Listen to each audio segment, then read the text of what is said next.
Hi అండి. Welcome back to my channel. ఈ వీడియోలో 2 ఫింగర్ రింగ్స్ చూపిస్తాను నేను. ఇవైతే వీడియోలో కంటే బయట చాలా బాగున్నాయి. ఒకసారి ట్రై చేసి చూడండి. చాలా బాగుంటాయి. కొంచెం హెవీగా వస్తాయి. నేను ప్రీవియస్ వీడియోలో కొంచెం సింపుల్‌గా చూపించాను కదా! ఇందులో కొంచెం హెవీ ఉంటాయి.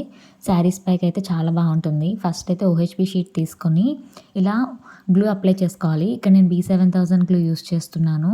ఫ్యాబ్రిక్ గ్లూ అయినా సరే యూజ్ చేయొచ్చు. తర్వాత ఇలా ఫస్ట్ కుందన్స్ పెట్టుకున్న తర్వాత స్టోన్ చైన్‌తో పెట్టుకొని, తర్వాత ఐ షేప్ కుందన్స్ ఉంటాయి కదా! వైట్ కలర్‌వి అంటే పర్ల్స్‌లా కనిపిస్తాయి. వాటిని ఇలా పెట్టేసుకుంటున్నాను.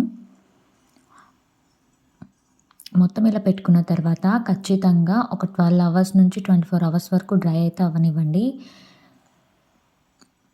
అప్పుడు నీట్‌గా ఫినిషింగ్ అనేది వస్తుంది. సేమ్ ఇలాగే ఇంకొక ఫింగర్ రింగ్ కూడా నేను ఇక్కడ పెట్టుకుంటున్నాను. మీకు అసల డిజైన్ చూస్తే అర్థమైపోతుంది ఎలా పెట్టుకోవాలి ఏంటి అనేది. చాలా సింపుల్‌గా ఉంటుంది. అలాగే నచ్చిన మోడల్స్ చేసుకోవచ్చు. మనకు నచ్చిన కలర్స్‌లో కూడా మేక్ చేసుకోవచ్చు.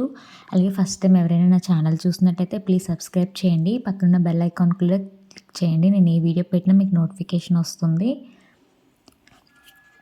ఇప్పుడు 2 కూడా ఇలా చేసుకున్న తర్వాత టోటల్‌గా డ్రై అయిపోయిన తర్వాత ఇలా కట్ చేసుకోవాలి. కటింగ్ వీడియో అనేది కూడా నేను చెప్తానండి. ఎందుకంటే కట్ చేసుకొని రిమైనింగ్ పార్ట్ మిగులుతుంది కదా! అది మనము అగరబత్తితో కాల్చేసుకోవాలి. అది నేను వీడియో అనేది షూట్ చేయలేదు. తర్వాత ఇలా గేజ్ వైర్‌తో మన ఫింగర్‌కి సరిపోయేంతలా ఇలా నేను 3 టైమ్స్ ఇలా చుట్టుకోవాలి. చుట్టుకున్న తర్వాత వెనకాల గ్లూ అప్లై చేసి దానిపైన ఈ రింగ్ అనేది పెట్టి మనం క్యాన్వాస్ పేపర్ ఉంటుంది కదా! దాంతో ఇలాగా సెక్యూర్ చేసేసుకోవాలి. అప్పుడు అది అస్సలు ఊడిపోకుండా చాలా స్ట్రాంగ్‌గా ఉంటుంది. అలా సెక్యూర్ చేసుకున్న తర్వాత కూడా ఒక 12 అవర్స్ పాటు పక్కన పెట్టేయండి. డ్రై అయిపోయిన తర్వాత మాత్రం లుక్ అనేది చాలా బాగుంటుంది. వీడియో కనుక నచ్చితే లైక్ చేయండి. Thank you for watching. Bye bye.